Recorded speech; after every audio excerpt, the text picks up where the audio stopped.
Senhores telespectadores, hoje não vamos sair de Lisboa, mas vamos visitar Lisboa Oriental, quer dizer, os bairros orientais da cidade. Se olharem aí à volta, veem lá embaixo a Avenida Infante Henrique, aquela outra toda esburacada é a Rua do Açúcar. Estamos aqui na Lisboa Oriental.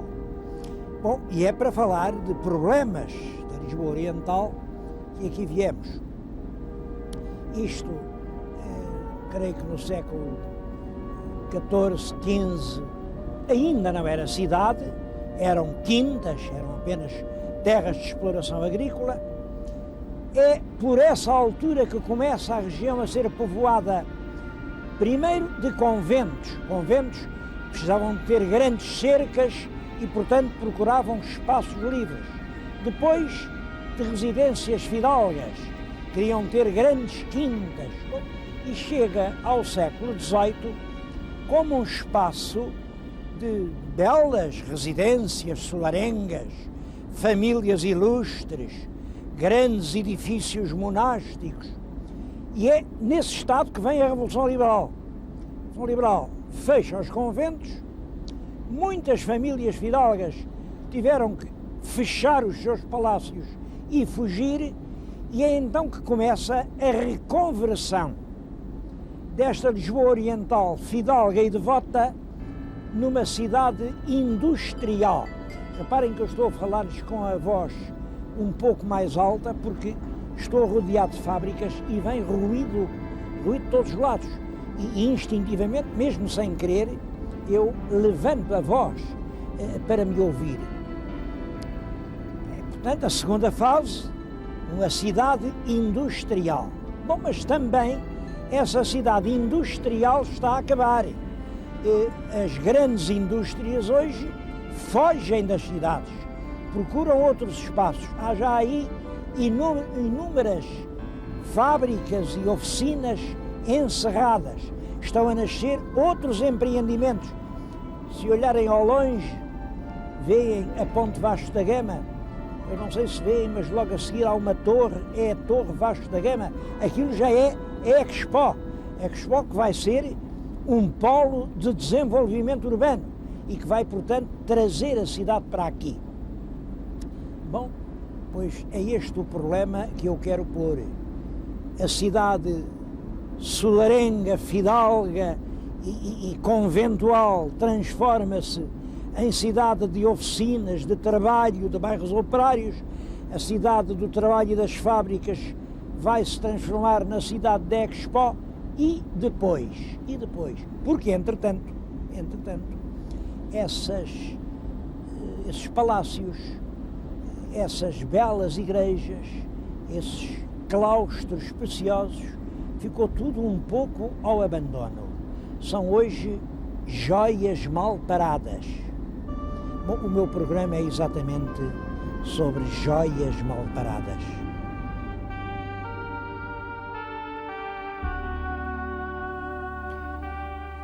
Um monumento importante era o convento do Beato. Bom, chamava-se-lhe do Beato porque na construção teve um papel importante o Beato António. O Beato António era um religioso com muito prestígio em Lisboa e que corria a cidade toda a pedir esmola para as obras. Ele até contava, quando começou esta obra toda, tinha 7 tostões no bolso, e que foi com os 7 tostões que começou a fazer a obra. Isto é engraçado, e eu já lhes vou falar nos 7 tostões. Mas, enfim, por causa do nome do padre, ficou o Beato. A realidade é que isto já era uma ermida da grande devoção da rainha Isabel, da rainha casada com o rei Dom Afonso V. Olhem, a mãe do Dom João II e filha do infante Dom Pedro, portanto, uma daquelas princesas. Ela morreu muito nova, aos 23 anos, dizem que envenenada. Os irmãos, todos eles, morreram, já lhes falei nisso, é uma tragédia, uma tragédia. E é nessa altura, pouco antes de morrer, que ela diz que queria transformar a sua pequena ermida aqui, nesta região, num grande convento, um convento dos Loios, dos Frades Azuis. Dessa rainha, tudo o que resta, imaginem, é meia porta.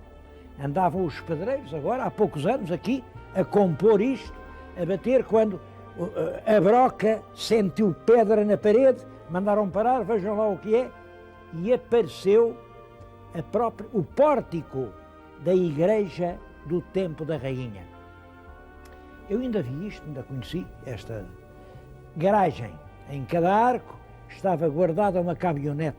Bom, hoje, como veem, é um espaço reabilitado com uma grande utilização, é um centro cultural privado, mas muito importante. Fazem-se aqui espetáculos de teatro, têm vindo óperas, concertos de orquestras prestigiosas, balés, exposições de tudo, conferências, congressos.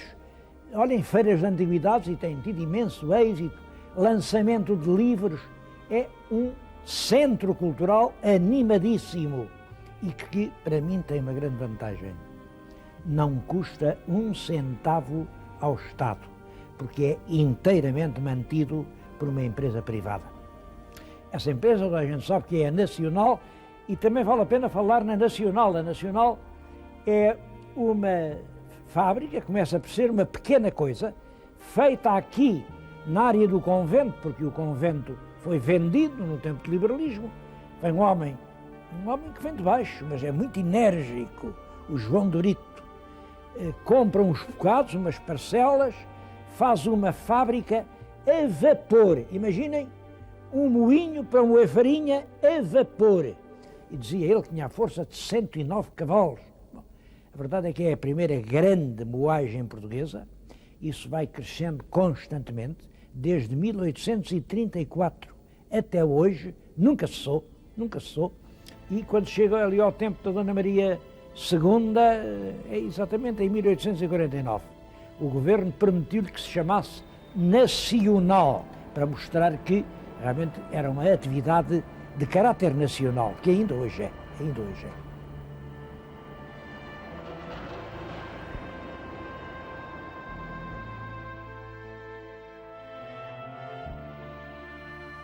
Todas essas bolachas lembram a minha infância.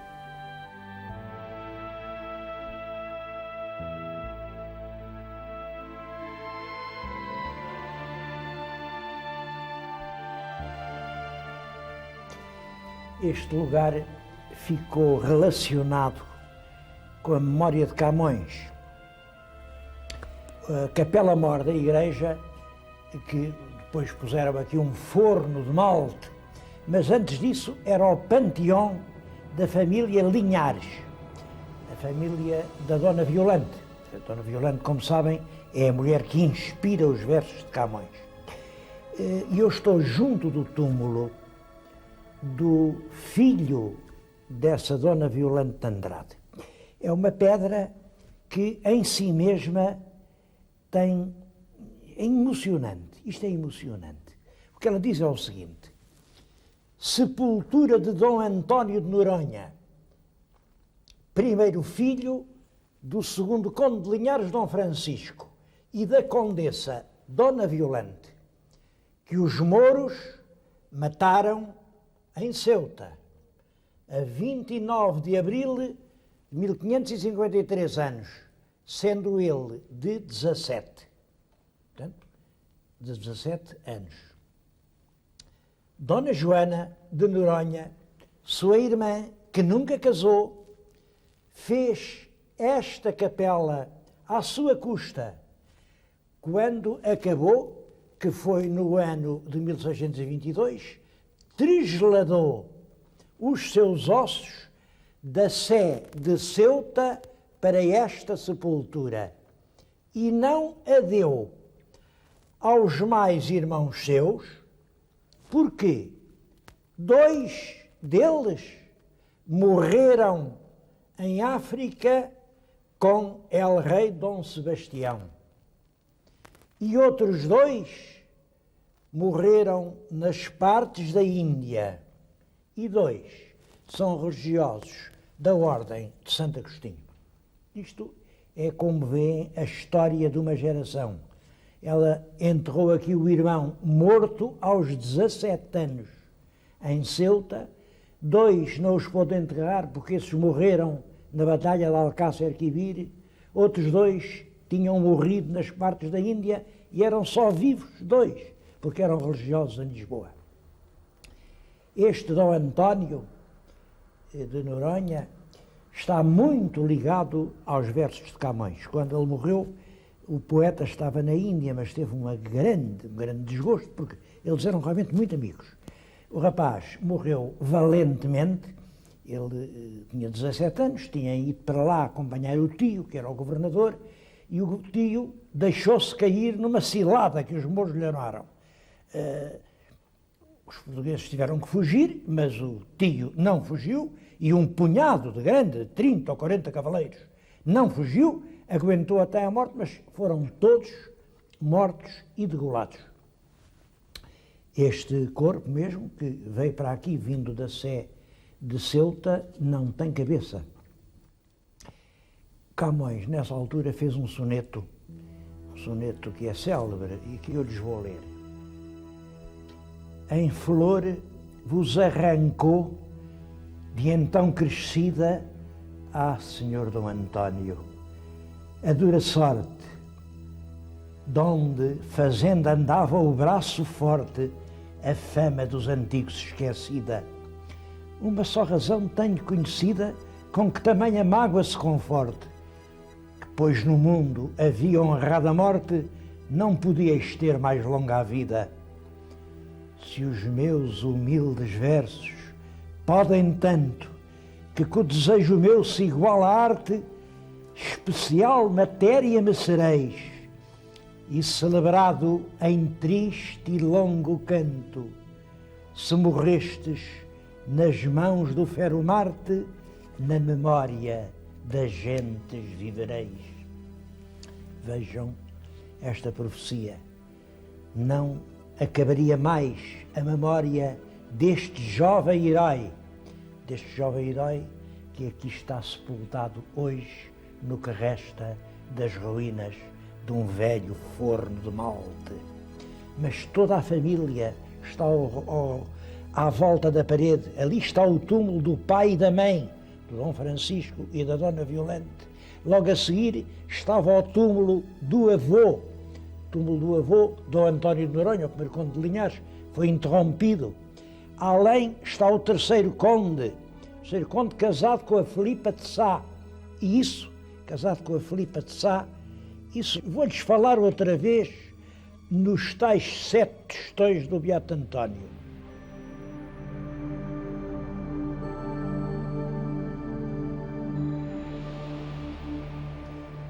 Bem, eu prometi explicar-lhes aquela frase do Beato António. Começou a obra com 7 tostões e venho dar a explicação num outro claustro, um claustro ainda maior que o do Beato.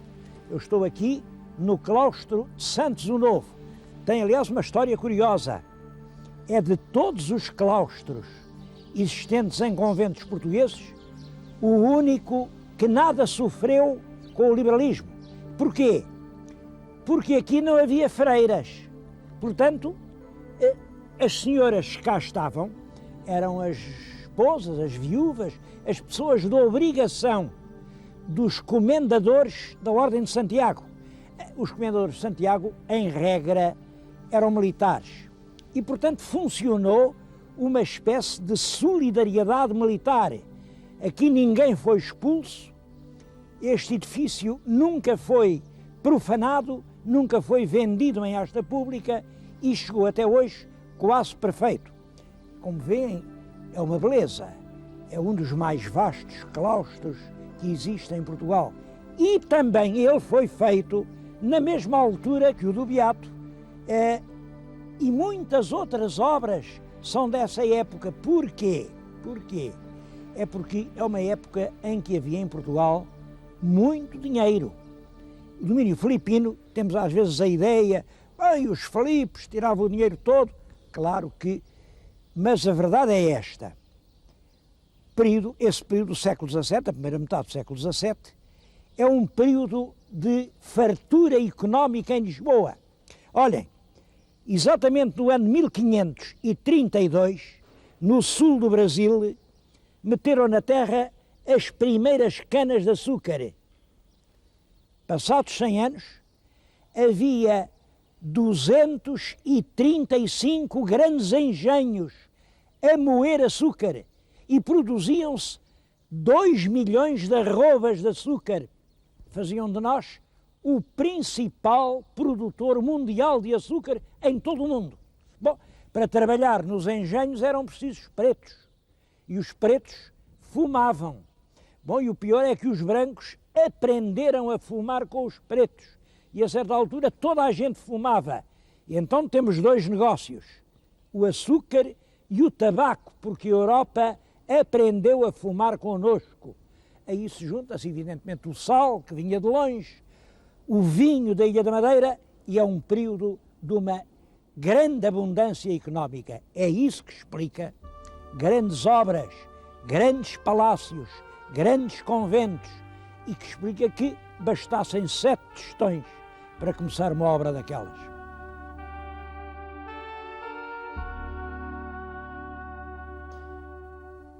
Dos antigos palácios da zona oriental, poucos chegaram intactos até hoje. Quase tudo ou foi transformado em barracões, em armazéns, em fábricas, em pátios, em pardieiros habitados por gente pobre. Bom, que eu saiba, há 2 palácios que mantêm ainda as antigas famílias. Um é o Palácio do Grilo, que é dos duques de Lafões, está fechado a 7 chaves e eles não gostam que se vá lá, estão no seu direito. Outro é um palácio que é um dos mais importantes da história de Portugal. Pode-se-lhe dar muitos nomes, porque ele foi tanta coisa, chama-lhe o Palácio do Marquês de Olhão, porque realmente o dono, a certa altura, foi o Marquês de Olhão, foi um grande fidalgo, uma parte muito enérgica na defesa do país contra as invasões francesas, mas chamam-lhe o Palácio dos Cunhas, porque a família era Cunha. O Palácio dos Monteiros Mores, eles eram os Monteiros Mores do Rei. Mais simplesmente é o Palácio de Chabregas, porque grande fachada aqui na Rua de Chabregas, Palácio de Chabregas. Eu chamo-lhe o Palácio de Tristão da Cunha, porque realmente ele começa com o Tristão da Cunha. Hoje eu bem sei que os meus telespectadores dizem Tristão da Cunha, mas o que é isso? Tristão da Cunha é a rua onde o senhor mora, a gente sabe lá que é o Tristão da Cunha. Bom, realmente Tristão da Cunha é a rua onde eu moro, mas não tem nada a ver com isso. É porque eu moro num bairro onde deram os nomes dos grandes navegadores e o Tristão da Cunha foi um grande navegador. Tristão da Cunha é um homem do tempo do rei Dom João II, ele era filho de um outro fidalgo, Dom Nuno da Cunha, que foi quem criou praticamente o rei Dom Manuel.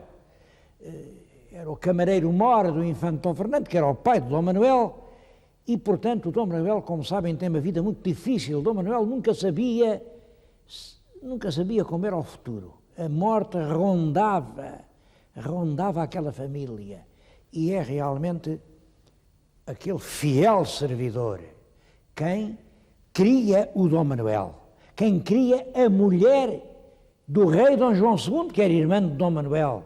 Por isso é claro, quando o rei Dom Manuel chegou ao trono, recebeu-os e fez deles os primeiros fidalgos do país. Até lhes deu uma casa. Olhem, a casa é esta. Eu estou na casa que el rei Dom Manuel deu ao fidalgo Tristão da Cunha em prémio da sua lealdade.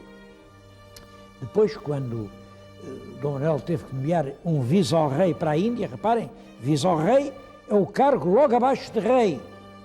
O Dom Manuel lembrou-se, vou mandar o Tristão da Cunha. E chegou a nomeá-lo. A Tristão da Cunha não tinha uma saúde sólida, cegou, estava sem vista, teve que ir o Dom Francisco de Almeida mas logo que o Tristão da Cunha recupera a vista, exige ao rei: eu quero ir à Índia. Não vão dizer que não, eu quero ir à Índia. E o rei mandou-o para a Índia, numa armada, por sinal que é nessa viagem que ele descobre uma ilha remota, uma ilha sem ninguém, uma ilha deserta, uma ilha com grandes montanhas, chamou-lhe Ilha de Tristão da Cunha. Quer dizer que este palácio tem uma irmã, ao sul do Atlântico, perto do Cabo da Boa Esperança. Foi à Índia, prestou realmente grandes serviços, voltou ao reino, esteve aqui, vivia nesta casa. O filho dele, que era o Nuno da Cunha, foi vice-rei da Índia e foi um grande vice-rei, esteve lá 10 anos. Enquanto ele lá esteve, as armas portuguesas tiveram sempre prestígio, ficaram sempre bem colocadas.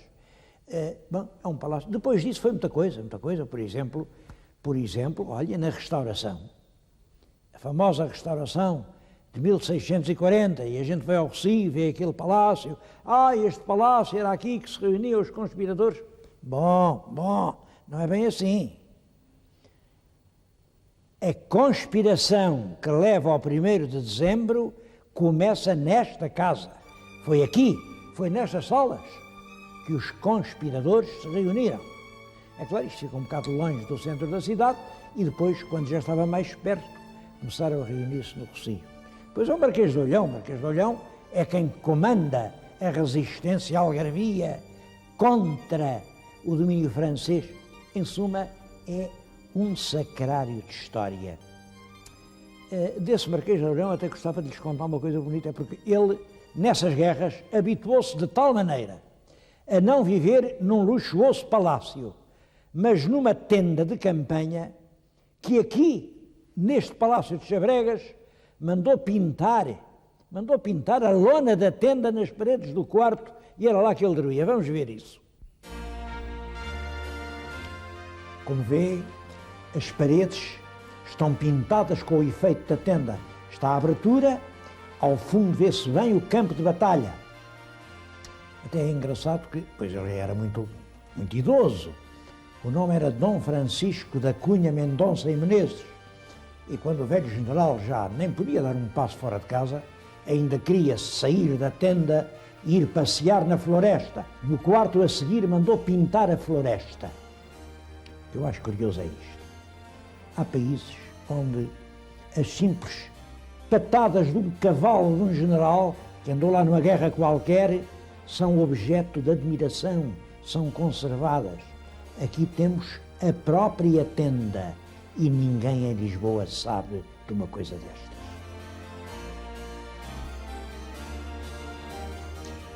A casa continua a ser uma casa viva. Ainda se acende o lume nesta casa, e isto desde há mais de 500 anos. Eu acho impressionante, guardam documentos, é do século XVI, é do tempo do rei Dom Manuel, mas é um arquivo enorme e completo, todo classificado. Bom, e os documentos não são só pergaminhos. Isto, por exemplo, representa uma batalha da restauração. Não é uma batalha. Isto é um episódio passado com esta família. Um dos irmãos era o comandante do Terço de Lisboa e recebe ordens para marchar para a revolta da Catalunha. Mas os portugueses patriotas trazem ali a bandeira da restauração, saem-lhe ao caminho e dizem que não saia da cidade. Ele realmente ficou e isso ajudou a restauração de 1640. Portanto, esta casa é em si mesma um museu. Bom, felizmente, esta parece que está salva. Vai ser a próxima sede da Academia Nacional da História. Houve negociações, mas o essencial é a verba. E o Sr. Ministro das Finanças já disse que verba há. Claro que a verba, se há verba, não vai faltar com certeza cultura.